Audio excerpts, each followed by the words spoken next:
నమస్తే, welcome to face నేను బ్రహ్మనాయుడు. ప్రస్తుతం మనతో ఉన్నారు సీనియర్ జర్నలిస్ట్ లలిత్ కుమార్ గారు ఉన్నారు. వారితో మాట్లాడదాం. నమస్తే లలిత్ కుమార్ గారు. నమస్తే బ్రహ్మనాయుడు. సార్ బాగున్నారా? బాగుంది. ముందుగా పిలిచిన వెంటనే మా పవర్ 9 మీడియా స్టూడియోకి వచ్చినందుకు నా తరపు నుంచి, మా ప్రేక్షకుల తరపు నుంచి మా హృదయపూర్వక ధన్యవాదాలండి. Thank you. సార్ మీరు ఒక సీనియర్ జర్నలిస్ట్, అనేక అంశాల మీద మీరు విశ్లేషణ చేస్తూ ఉంటారు. కానీ ఈ మధ్య కాలంలో జర్నలిస్టులు ఎనలిస్టులు వర్సెస్ రాజకీయ పార్టీ అనే ఎపిసోడ్ నడుస్తుంది. ఆంధ్రప్రదేశ్ ఉప ముఖ్యమంత్రి Pawan Kalyan versus senior journalist analyst professor Nageswara Rao గారు, మరి కొంతమంది జర్నలిస్టుల పేరుతో ఉన్నటువంటి వ్యక్తులు. సో ఏంటి సార్ ఇది? ఒక ఉప ముఖ్యమంత్రి గారి మీద ఈ విధంగా ఎనలిస్టులుగా జర్నలిస్టులుగా ఉండేవాళ్ళు మాట్లాడటం ఏంటి? ఆ తర్వాత ఇష్టానుసారంగా ప్రెస్ మీట్లు పెట్టడం ఏంటి? సో ఇది ప్రాంతీయ విద్వేషాలకు దారితీసే విధంగా రెచ్చగొట్టడం ఏంటి? అసలు ఏం జరుగుతుంది? అంటే బ్రహ్మనాయుడు, ఇక్కడ ఏదైతే పవన్ కళ్యాణ్ అండ్ ప్రొఫెసర్ నాగేశ్వరరావు గారికి సంబంధించిన అంశం ఏదైతే ఉందో, అది ప్రొఫెసర్ నాగేశ్వరరావు గారే దాన్ని క్లోజ్ చేశారు. ఇంతటితో ముగిస్తున్నాను ఈ విషయాన్ని అనేసి ఆయన ప్రకటించాడు. ప్రకటించిన తర్వాత ఎలాగా ప్రకటించి ముగిచ్చేస్తావయ్యా అనేసి కొన్ని రాజకీయ పార్టీలు ఎంటర్ అయ్యాయి. ఏది పవన్ కళ్యాణ్ గారు నాగేశ్వరరావు గారు మధ్యలో ఇది చిచ్చు చల్లారకూడదు. దీంట్లో ప్రధానంగా ఈ రాజకీయ పార్టీల్లో బీఆర్ఎస్ పార్టీ ఉంది అండ్ వైసీపీ పార్టీ కూడా ఉంది. అవునా? ఎట్లా చెప్తారు సార్? చెప్తాను. ఇక్కడ ఎప్పుడైతే ఇష్యూను నేను ముగిస్తున్నానని ప్రొఫెసర్ నాగేశ్వర గారు చెప్పారో, ఇమ్మీడియట్గా ప్రెస్ క్లబ్లో ఒక సమావేశాన్ని ఏర్పాటు చేశారు. అంటే తెలంగాణ జర్నలిస్టుల పేరుతో, తెలంగాణ ఉద్యమకారుల పేరుతో ఒక సమావేశాన్ని ఏర్పాటు చేసి నాగేశ్వర గారిని పిలిచారు. నాగేశ్వర గారు ముగించేసేటప్పటికీ, వాళ్ళు పిలిచినప్పుడు నాగేశ్వరరావు గారు వెళ్ళకపోతే బాగుండదు. అంటే ఆయన ఇష్టం లేకుండానే వెళ్ళారా? అంటే అట్లా చెప్పలేము. అంటే అక్కడ సమావేశం ఏర్పాటు చేశారు కాబట్టి వాళ్ళు పిలిచినప్పుడు మస్ట్గా వెళ్ళాల్సిన బాధ్యత ఉంటుంది. ఏర్పాటు చేసింది ఆయనకు మద్దతుగా కాబట్టి ఆయన వెళ్ళాలి. వెళ్ళకపోతే బాగోదు. ఒకవేళ అవుట్ ఆఫ్ స్టేషన్ అయితే నేను రాలేనని చెప్పిండొచ్చు. ఆయన హైదరాబాద్లో ఉన్నప్పుడు నాగేశ్వరరావు గారు ఆ సమావేశానికి మీరు రావాలన్నప్పుడు చచ్చినట్టు ఆయన వెళ్ళాల్సిందే. ఆ వెళ్ళిన క్రమంలో ఈ పవన్ కళ్యాణ్ మీద, జనసేన మీద వార్నింగులు అవి ఇవి, అక్కడ తెలంగాణ వాదాన్ని తీసుకొచ్చారు. సార్ పవన్ కళ్యాణ్ గారు పార్టీ పెట్టింది, అసలు పార్టీ పుట్టి తెలంగాణలోనే. కానీ ఇక్కడ ఏమవుతుందంటే, ఏ ఇష్యూ తీసుకున్నా కూడా, ఏ సంఘటన జరిగినా, ఏ ఇద్దరు వ్యక్తుల మధ్య, ఒక తెలంగాణ వ్యక్తి ఒక ఆంధ్ర వ్యక్తి మధ్య ఏదైనా ఒక డిస్కషన్ జరిగినా, విమర్శ ప్రతివిమర్శ జరిగినా కూడా తక్కువన ఏం చేస్తున్నారంటే కొంతమంది తెలంగాణ వాదాన్ని తీసుకొస్తున్నారు మధ్యలో. మా తెలంగాణలో ఇలా చేస్తారా అంటే, మా తెలంగాణ అనే దాన్ని ప్రత్యేకంగా తీసుకొస్తున్నారు. అంటే ఆంధ్ర వేరు తెలంగాణ వేరు అని రెండు ప్రాంతాల మధ్య చిచ్చు పెట్టేదానికి కొంతమంది ప్రయత్నం చేస్తూ ఉన్నారు. ఆ విధంగానే మీడియాలో కూడా మాట్లాడుతూ ఉన్నారు.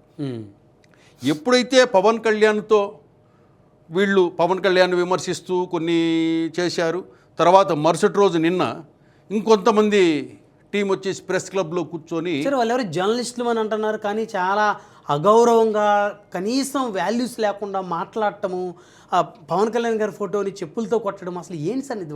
వాళ్ళు జర్నలిస్టులుగా నిన్న జరిగిన సంఘటన, అది ముందు రోజు జరిగిన సంఘటన. దాంట్లో తెలంగాణ వాదులు కొంతమంది ఉన్నారు, ఉద్యమకారులు ఉన్నారు, ఇక్కడ జర్నలిస్టులు సహజంగా ఒక విమర్శను ఒక స్థాయి వరకు మాట్లాడి విమర్శించి అక్కడ వదిలేస్తారు. ఈ ఉద్యమకారులు ఎవరైతే తెలంగాణ వాదులుగా చెప్పబడ్డారో వాళ్ళు కొంచెం పౌరుష పదజాలం ఉపయోగిస్తారు. అది వాళ్ళకి సహజంగా వచ్చేది. అంటే ఒక వార్నింగ్ ఇచ్చినా కానీ లేకపోతే ఏదైనా మాటలో కొంచెం పౌరుషంగా బలంగా వాయిస్ వినపడుతుంది కాబట్టి ఆ విధంగా ఉంటుంది. నిన్న జరిగిన సంఘటన, ఇంకొక టీమును పంపించి అదే ప్రెస్ క్లబ్లో పవన్ కళ్యాణ్ ఫోటోను చెప్పుతో కొట్టే విధంగా ఒక సీన్ క్రియేట్ చేశారు. ఒక లేడీ చేత కొట్టించారు, మళ్ళీ జంటు కొట్ల, ఒక లేడీ చేత కొట్టించారు. అది ఎంత ప్లానెడే. ఇది కొట్టించిన తర్వాత ఏమవుతుందంటే కనుక జన సైనికులు రెచ్చిపోవటము, ఇట్లాంటివన్నీ ఇష్యూస్ జరుగుతాయి అనే విధంగా ప్రయత్నం నిన్నైతే జరిగింది. ఏది ఏమైనప్పటికీ తెలంగాణలో అంతో ఇంతో ఉందా అనుకుంటున్న జనసేన తెలంగాణలో వీళ్ళు ఒక ఫ్రీ పబ్లిసిటీ ఇచ్చినట్లయింది జనసేన పార్టీకి. దీంతో నెక్స్ట్ ఏం జరుగుతుంది, రేపు 2వ తేదీ ఏదో సభ ఉంది పవన్ కళ్యాణ్ది అంటున్నారు, తెలంగాణలో ఏదో మీటింగ్ ఉంది. అవును. ఆ మీటింగ్కు సంబంధించి రేపు పవన్ కళ్యాణ్ ఏం మాట్లాడతాడు, ఏ విధంగా రియాక్ట్ అవుతాడని మనం చూడాలి. ఇక్కడ ఏమిటంటే పవన్ కళ్యాణ్ సెంట్రిక్గా ఇప్పుడు టార్గెట్గా పాలిటిక్స్ నడుస్తున్నాయి 2 స్టేట్స్లో మనం చెప్పచ్చు. ఇక్కడ లలిత్ గారు మీరు ఇందాక అన్నారు కదా బీఆర్ఎస్ ప్రమేయము వైసీపీ ప్రమేయం ఉందని, సో పర్ఫెక్ట్గా వాళ్ళ ఇన్వాల్వ్మెంట్ ఉంది అని మీరు ఎలా చెప్పగలుగుతున్నారు?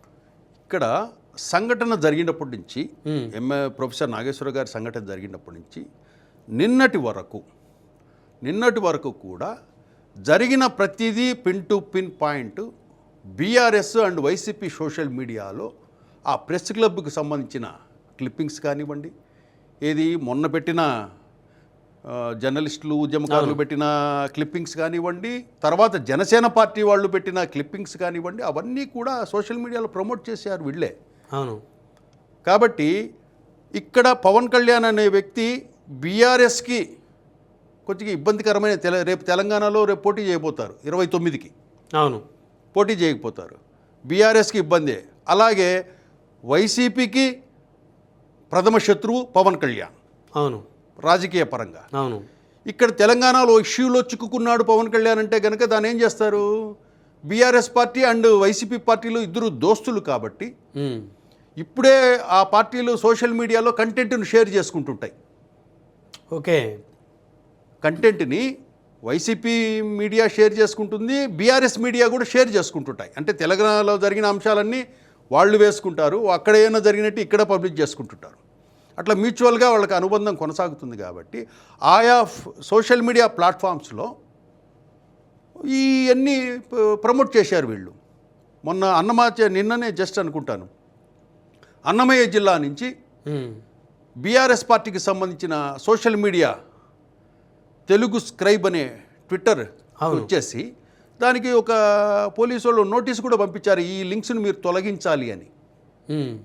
పవన్ కళ్యాణ్ డిప్యూటీ సీఎంకి సంబంధించిన కొన్ని అభ్యంతరకరమైనటిని మీరు ప్రమోట్ చేస్తున్నారు, తొలగించాలని వాళ్ళు నోటీస్ కూడా, ఆ లింక్స్ కూడా వాళ్ళకి షేర్ చేశారు. ఇంకా మనం అది డైరెక్ట్ చెప్పొచ్చు కదా దీంట్లో బీఆర్ఎస్ పార్టీ ఇన్వాల్వ్ అయ్యిందని. ఓకే. అంటే ఇండైరెక్ట్గా వైసీపీ పార్టీ ఇన్వాల్వ్ అయినట్టే. ఇక్కడ ప్రధానంగా వీళ్ళు పవన్ కళ్యాణ్ సెంట్రిక్గా ఎందుకు అతన్నే టార్గెట్ చేస్తూ వర్క్ చేస్తున్నారంటే, పవన్ కళ్యాణ్ అనే వ్యక్తి ఆంధ్రప్రదేశ్లో 2029లో పవన్ కళ్యాణ్ ఉంటే వైసీపీకి అధికారం రాదని స్పష్టంగా తెలుసు. అవును. ఆ మాట నేను చెప్పడం కంటే మాజీ వైసీపీ నాయకుడు విజయసాయిరెడ్డి గారే క్లియర్ కట్గా చెప్పారు.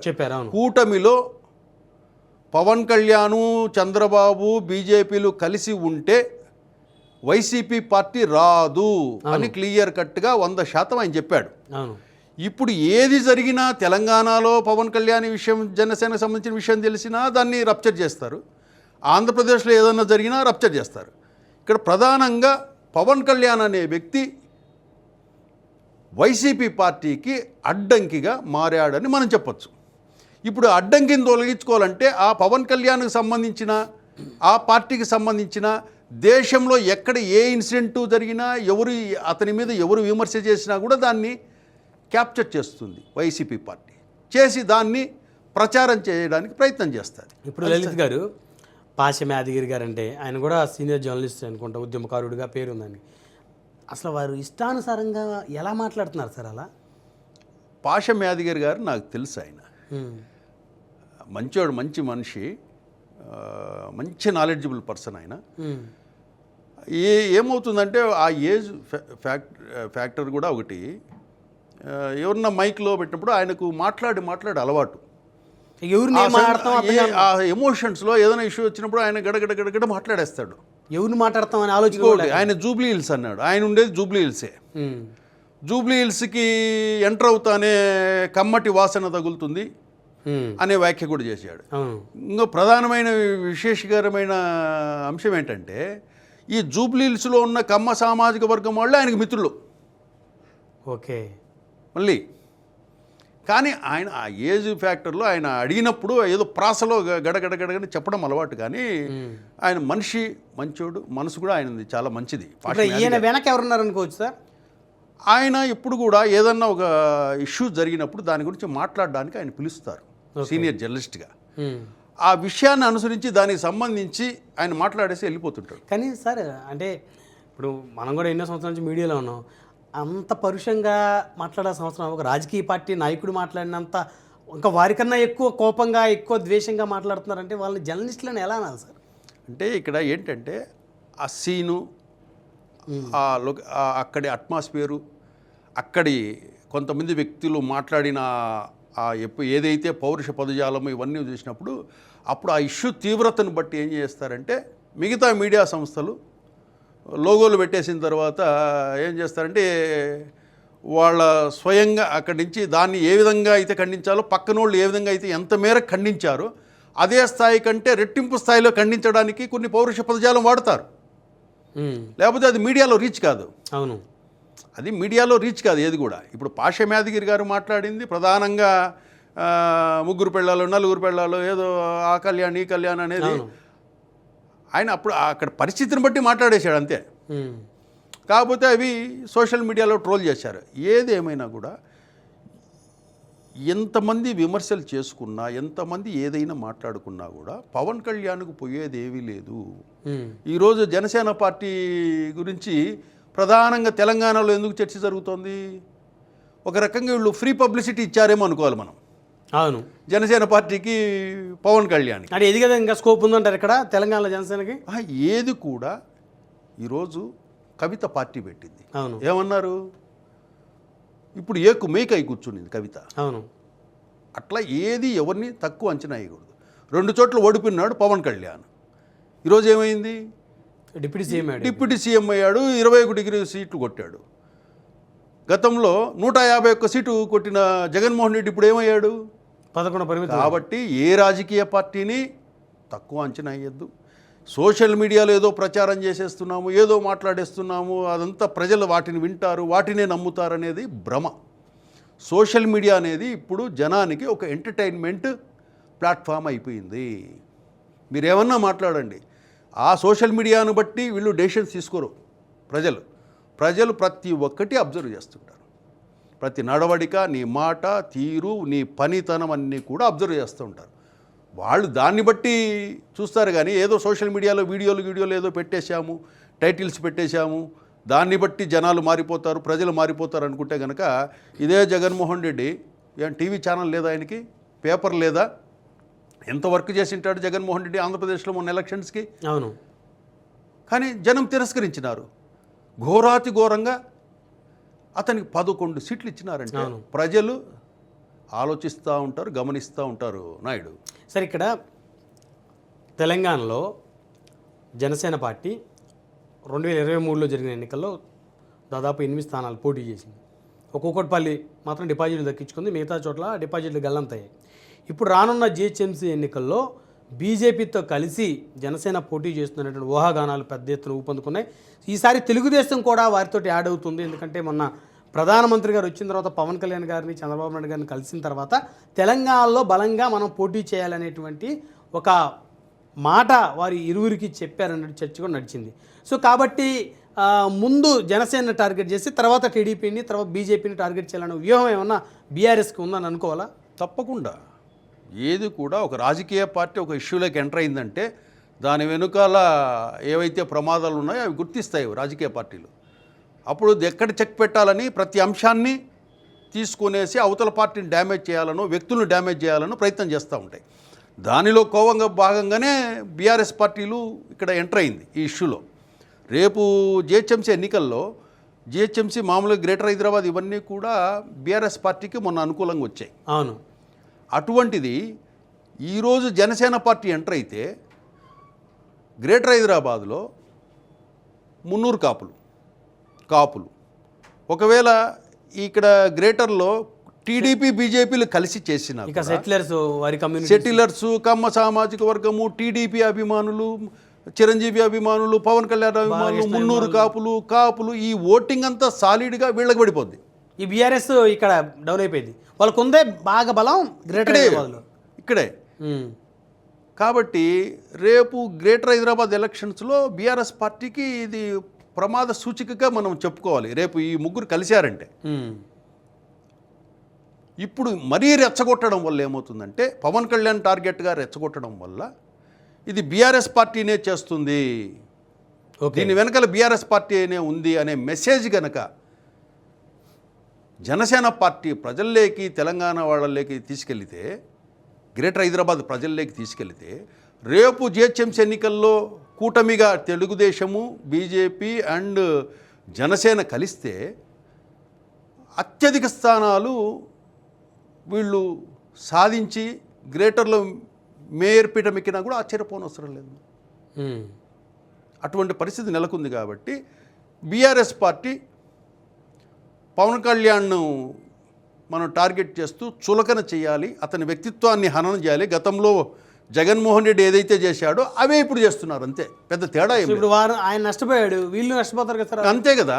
ఇప్పుడు ఎంతసేపు 3 పిల్లలు 4 పిల్లలు ప్యాకేజీ స్టారు పావలా స్టారు ఇవన్నీ అయిపోయినట్టు ఇవి విని విని విని జనం విసిగిపోయి పవన్ కళ్యాణ్ను 21కి 21 సీట్లు గెలిపించారు. ఇంకా దాంట్లో ఇంకా వీళ్ళు ఏదో చేస్తారు కానీ పవన్ కళ్యాణ్ని వీళ్ళు ఏమీ చెయ్యలేరు. పవన్ కళ్యాణ్ని ఏదైనా విమర్శించి డ్యామేజ్ చేయాలను ఏదో చేయాలని ప్రయత్నించినా పవన్ కళ్యాణ్కి ఇంకా డ్యామేజ్ జరగాల్సింది ఏమీ లేదు. అవును, అంతా అయిపోయింది, అన్ని తుడుచుకున్నాడు వెళ్ళిపోయినాడు, కొత్తగా జరగాల్సిన డ్యామేజ్ ఏమీ లేదు. అవును. కాకపోతే పవన్ కళ్యాణ్ని టార్గెట్ చేయటం వల్ల బీఆర్ఎస్ పార్టీకే నష్టము. ఇందాక చెప్పాను. అవును, రేపు ఎలక్షన్స్కి మున్నూరు కాపులు పవన్ కళ్యాణ్ అభిమానులు చిరంజీవి అభిమానులు ఒకవేళ టీడీపీ వీళ్ళంతా కలిస్తే కనుక కమ్మ సామాజిక వర్గం, అవును, సెటిలర్లు, ఎస్సీ ఎస్టీ బీసీ మైనార్టీ వర్గాలు ఎవరైతే సెటిలర్సు ఆంధ్ర ప్రాంతానికి చెందిన వాళ్ళు ఉన్నారు కదా, వాళ్ళందరూ రేపు వీళ్ళు కూటమిగా ఏర్పడితే పవన్ కళ్యాణ్కు టీడీపీ పార్టీ బీజేపీ పార్టీలకు ఓట్లేస్తే అప్పుడు పరిస్థితి ఏంటి బీఆర్ఎస్ పరిస్థితి. కాబట్టి ఇప్పుడు తెలంగాణ వ్యాప్తంగా ఎంత డ్యామేజ్ అయిందో బీఆర్ఎస్ పార్టీ, ఎక్కడైనా పట్టు నిలుపుకోవాలా, గ్రేటర్లో అయినా కూడా తన స్థానం పట్టు నిలుపుకోవాలంటే, ఎందుకంటే తెలంగాణ గ్రేటర్లో పట్టు నిలుపుకుంటేనే అది నిజమైన గెలుపుగా మనం, ఎందుకంటే ఇది రాజధాని. అవును, రాజధానిలోనే మనకు బలం ఉండాలి. అవును, అటువంటి రాజధానిలో బలాన్ని బీఆర్ఎస్ పార్టీ కోల్పోయే ప్రయత్నాలు చేస్తే దానికి నష్టమే బీఆర్ఎస్ పార్టీకి. అవును, రేపు గ్రేటర్ హైదరాబాద్ రాజధానిలో రేపు జిహెచ్ఎంసీ వాటిల్లో మేయర్ పీఠానికి కూటమికి వచ్చిందనుకోండి, అది అవమానం కాదా మీకు? అది మీ వల్లే జరిగినట్టుగా మనం భావించాలి కదా. 100% సార్. కాబట్టి పవన్ కళ్యాణ్ని విమర్శించడం వల్ల, జనసేనను టార్గెట్ చేయడం వల్ల తెలంగాణలో వాళ్ళకు పబ్లిసిటీ వస్తుంది తప్పితే, ఇంకొంతమంది ఆ పార్టీలో చేరికలు జరుగుతాయి తప్పితే, ఎవరు బీఆర్ఎస్ని వ్యతిరేకించే వాళ్ళు, ఇతర పార్టీలలో సరైన సముచిత స్థానాలు పార్టీ స్థాయి పదవులు దక్కని వాళ్ళు, second grade cadre, third grade cadre అంతా ఏం చేస్తుందంటే జనసేన వైపు వచ్చి చేరి జనసేన పార్టీలో చేరుతారు. ఇంకొక ముఖ్యమైన అంశం లలిత్ గారు, కాంగ్రెస్ పార్టీ అంటే కాస్త తెలుగుదేశం పార్టీతోటి సాన్నిహిత్యంగా ఉంది తెలంగాణలో. గత ఎన్నికల్లో రేవంత్ రెడ్డి గారికి అంతరంగికంగా తెలుగుదేశం మద్దతు ఇచ్చింది. చంద్రబాబు నాయుడు గారు అసలు టీడీపీని ఇక్కడ పోటీ చేయించలేదు అనేటువంటిది నిజం, జగమెరిగిన సత్యం. మరి కాంగ్రెస్ ఎమ్మెల్యేలు ఇష్టానుసారంగా మాట్లాడుతూ ఉన్నారు. మొన్నకి ఎమ్మెల్యే మాట్లాడారు, నిన్న జడ్చర్ల ఎమ్మెల్యే అనిరుద్ధ్ రెడ్డి మాట్లాడారు. సో వీళ్ళు ఆ విధంగా పవన్ కళ్యాణ్ గారి మీద మాటలు దాడి చేస్తుంటే మరి రేవంత్ రెడ్డి గారు ఎందుకు స్పందించారు? అట్లీస్ట్ చంద్రబాబు నాయుడు గారు రేవంత్ రెడ్డి గారితో మాట్లాడైనా సరే కాంగ్రెస్ ఎమ్మెల్యేలని కట్టడి చేయమని అంతరంగికైనా చెప్పి ఉండాలి కదా లలిత్ గారు. ఇక్కడ ఎప్పుడు కూడా ఒక విమర్శ చేస్తున్నాడంటే అవతల వ్యక్తికి ఒక స్థాయి ఉండాలి, పదవి ఉంటే సరిపోదు. ఒక ఎమ్మెల్యేనో ఇంకోటో విమర్శించి అంటే కాదు, ఆ వ్యక్తి మాటకు విలువ ఉండాలి. ఏదో పంచింగ్ డైలాగులు మాట్లాడి మనం ఏదో ట్విట్టర్లో పెట్టుకోవడానికో యూట్యూబ్లో షార్ట్లు పెట్టుకోవడానికి ఉపయోగపడే డైలాగ్స్ వల్ల దాన్ని అంత ఆలోచించి దాని గురించి చర్యలు తీసుకుని ఏదో రేవంత్ రెడ్డి ఏదో చెప్పాలంత ఇది కాదు. దానివల్ల ఏమీ కాదు అంటున్నా నేను. ఏ ఎమ్మెల్యే మాట్లాడినా ఎవరేం మాట్లాడినా ఆ రోజు బ్యానర్లకు టైటిల్స్ పెట్టుకోవడానికి ఉపయోగపడతాయి. పవన్ కళ్యాణ్కు జరిగే నష్టం ఏమీ లేదు. దానికి జన సైనికులు కూడా ఆలోచించని అవసరం లేదు. అనిరుద్ధ్ రెడ్డి అన్నారు మీరు, ఆయన మాట్లాడితే ఇప్పుడు ఏం కొత్తగా మాట్లాడదు. అవును, అంటే నిన్న మరీ హద్దు మీరు మాట్లాడారు పవన్ కళ్యాణ్. ఏమి మాట్లాడినా కూడా నేను చెప్పాను కదా, పేపర్లో టైటిల్స్ పెట్టుకోవడానికి, యూట్యూబ్లో షార్ట్లు పెట్టుకోవడానికి, ట్విట్టర్లో టైటిల్స్ పెట్టుకోవడానికి ఉపయోగపడతాయి తప్పితే దేనికి ఉపయోగపడవు. దానివల్ల జనసేన పార్టీకో పవన్ కళ్యాణ్కో ఏదో నష్టం జరిగే నష్టం ఏమీ లేదు. దానికోసము రేవంత్ రెడ్డి ఎందుకు ఆలోచించాలి? వాళ్ళేదో మాట్లాడిన లూజ్ స్టాక్ గురించి ఎందుకు ఆలోచించాలి దాని గురించి? అంటే చంద్రబాబు నాయుడు గారైనా రేవంత్ రెడ్డి గారికి చెప్పి కాంగ్రెస్ ఎమ్మెల్యేలు హద్దులు మేరుతున్నారు పవన్ కళ్యాణ్ గారి మీద, వాళ్ళని కట్టడి చేయండి ఎందుకు చెప్పలేకపోతున్నారు అనేది నా క్వశ్చన్. చెప్పలే అంటే ఒకటి, ఏది కూడా ఏదైనా ఇష్యూ జరిగిందనుకోండి, ఏదైనా ఇష్యూ జరిగినప్పుడు అప్పుడు దీన్ని సాకుగా రేవంత్ రెడ్డి చూపిస్తాడు. అంతవరకు దానికి ప్రయారిటీ అనేది ఉండదు. మీడియాలో వాళ్ళు ఏదో అడుగుతారు, ఏదో సందర్భంలో మైక్ పెట్టేసి ఏదో అడిగేస్తారు. అడిగేసిన తర్వాత వీళ్ళు రాజకీయ నాయకులకు ఏం మాట్లాడితే, ఎలా మాట్లాడితే, ఏ లాంగ్వేజ్ మాట్లాడితే హైలైట్ అవుతారో వాళ్ళకి బాగా తెలుసు. అవును, ఏం మాట్లాడితే, ఏ భాష ఉపయోగిస్తే మనం హైలైట్ అవుతాం, ఏ భాష మాట్లాడితే మనకు బ్రేకింగ్స్ పడతాయి అని అవే మాట్లాడతారు, అంతే. అవే బ్రేకింగ్స్ వస్తాయి. దానివల్ల తెలంగాణ రాష్ట్రానికి కానీ, పవన్ కళ్యాణ్కి కానీ, ఆంధ్రప్రదేశ్కి కానీ జరిగే నష్టం ఏమీ లేదు. దాని గురించి ఆలోచించాల్సిన అవసరం లేదు. ఎంతోమంది మాట్లాడుకుంటున్నారు. ఈరోజు ఉదయం మాట్లాడితే సాయంత్రానికంతా జనం మర్చిపోయే రోజులు ఇవి. అవును, కాబట్టి మీడియా అడుగుతుంది కాబట్టి ఏదో ఒకటి మాట్లాడాలి. మీడియా కవరేజ్ రావాలంటే కనుక ఏదో ఒక సంచలనం పవన్ కళ్యాణ్ గురించి మాట్లాడాలి. పవన్ కళ్యాణ్ నుంచి 4 మనం బండబూతులు తిడితే కనుక మనకు టీవీలలో వస్తాము, టీవీలలో బ్రేకింగ్స్ వస్తాయి, అంతే. అసలు రేవంత్ రెడ్డి ఇటువంటి అంశాల మీద దృష్టి పెట్టాడు. ఇటువంటి చాలా చిన్న సిల్లీ థింగ్స్ ఇవి. సో ఈ తెలంగాణలో ఇప్పుడు మాట్లాడుతున్నటువంటి సోకాళ్ళు మేధావుల ముసుగులు, లేకపోతే జర్నలిస్టులు అంటూ రకరకాలుగా బూతులు మాట్లాడుతున్నటువంటి వారిని జనసేన పార్టీ పెద్దగా సీరియస్గా తీసుకోవాల్సిన అవసరం లేదంటారు. దానివల్ల వారికి మైలేజ్ కానీ వారికి పోయేటువంటిది ఏమీ లేదు. ఏముంది చెప్పు, ఏం నష్టం, జరిగే నష్టం ఏముంది వాళ్ళకి? పరువు ప్రతిష్టకు సంబంధించింది కదా సార్. పరువు ప్రతిష్టలకు కాదు, ఆల్రెడీ పవన్ కళ్యాణ్కి గత 14 సంవత్సరాల నుంచి చెప్పిన మాటలే, తిడుతున్న మాటలే విమర్శించేటి ఇప్పుడు విమర్శిస్తున్నారు. ఏమన్నా పోయిందా? పవన్ కళ్యాణ్ డిప్యూటీ సీఎం అయి కూర్చున్నాడు. ఏం నష్టం ఏమన్నా జరిగిందా? లేదు కదా.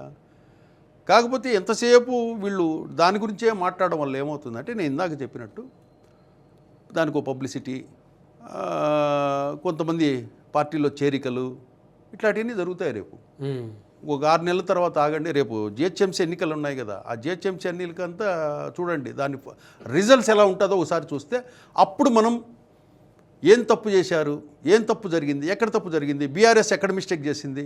సో కంప్లీట్ ఓన్లీ బీఆర్ఎస్ అంటారు, కాంగ్రెస్ సంబంధం లేదంటారు. కాంగ్రెస్కి ఏం సంబంధం? ఓకే, కాంగ్రెస్ అనే వ్యక్తి అక్కడ 2 ఎమ్మెల్యేలు ఏదో మాట్లాడారని, కాంగ్రెస్కి సంబంధం లేదు. ఆ 2 వ్యక్తులు ఏదో నాగేశ్వరరావుని ఏదో అనేశారంట అంటే కనుక అన్నప్పుడు ఇమ్మీడియట్గా స్పందించి ఏదో మాట్లాడేశారు తప్పితే కాంగ్రెస్కి దీనికి సంబంధం లేదు. ధన్యవాదాలు లలిత్ కుమార్ గారు.